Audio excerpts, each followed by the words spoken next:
Remember the days when we could sprint through airports, suitcases had no wheels, and heavy backpacks were just part of doing travel? These days, getting through that same airport is more like taking a leisurely stroll, snack breaks in the middle, and thank God for wheels on suitcases. But you know what? Once you've gotten to our age, we're probably all okay with that. The funny thing is that slowing down hasn't made travel just easier, it's also made it better.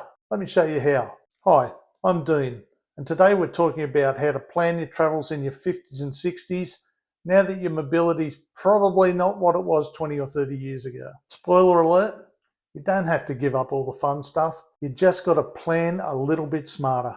In our 30s and maybe even our 40s, we think absolutely nothing of walking 10,000 steps before lunch, but now you're probably pretty proud of yourself if you get through that in a day.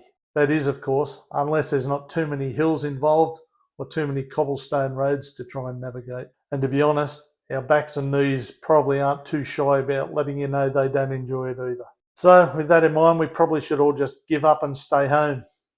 No, just kidding. The truth is, over the years, your energy levels have probably changed and your muscles have probably got a little bit less muscly, but instead of letting that hold us back or stop us completely, we've just got to adapt a little. And honestly, realising this has made our recent trips better than ever. So now you might be wondering, what does smarter planning actually look like? Well, first of all, now more than ever before, it's important to stay somewhere conveniently located. You should be looking at somewhere that's either centrally located where you can walk to just about everything you're going to want to see, or at a minimum, you want to be somewhere close to really good public transport that can get you around cheaply and easily. By doing so, it saves your legs, your time, and your transport budget. Think of it as a mark of respect to your wallet and to your knees. The second one is learn that it's important to build rest days into your trip planning.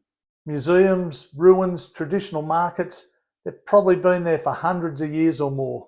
And chances are that if you don't get to them today, they're probably still going to be around tomorrow. Taking a breather and putting it on the back burner doesn't mean you're missing out. It just means that you'll probably enjoy it more tomorrow when you're a bit better rested. A third tip is don't shy away from using transport when it's available. Think of ride shares, taxis, shuttles, even organised tours as just comfort on wheels. Don't think of it as cheating. Don't worry about the expense, unless it's ridiculously expensive. Just consider it smarter. Number 4, do you really need all those clothes? That extra pair of shoes you packed when you're at home probably seemed like a good idea at the time, but now that you've got to wheel that suitcase over 500 metres of cobblestone streets or up 5 flights of hotel stairs that start to feel like Mount Everest, maybe they weren't such a good idea in the first place. You're going to realise that for every kilo of unnecessary luggage that you packed, it's going to start to feel like 10 kilos as you're dragging it up the stairs. Next tip, number 5. Pre-book tickets to events and activities whenever you possibly can. You'll find out pretty quick that getting access immediately when you arrive because you have your ticket is so much better than standing in line for 2 hours trying to buy one. I can tell you now, you're not going to enjoy the experience if you're exhausted before you even get through the entry doors. Okay, so there's the first few obvious tips. Let's pivot a little bit. The place where so many travellers over 50s go wrong, trying to pack far too much into every single travel day. Instead of running around every day like a blue-ass fly, think quality rather than quantity. Seeing fewer sights in a day but being able to more deeply experience each of the ones you do go to is far more rewarding and far less exhausting. Consider limiting yourself to half-day tours rather than those monstrous 13-hour plus full-day extravaganzas. That way, you've still got energy left to enjoy a dinner afterwards, instead of nodding off halfway through and finding yourself face down in your soup. But of course, coming to grips with lessening mobility isn't just about physical demands. There's also a mindset shift that needs to take place. First change you need to make, understand that comfort is more important than bragging rights. You're not here to impress anybody. There's no prize for the person that sees the most churches in a single day. You're here to enjoy yourself. Next, understand that slow travel isn't a compromise. It's a privilege that you've earned because of those years of work that you put in. Think of it like a good curry.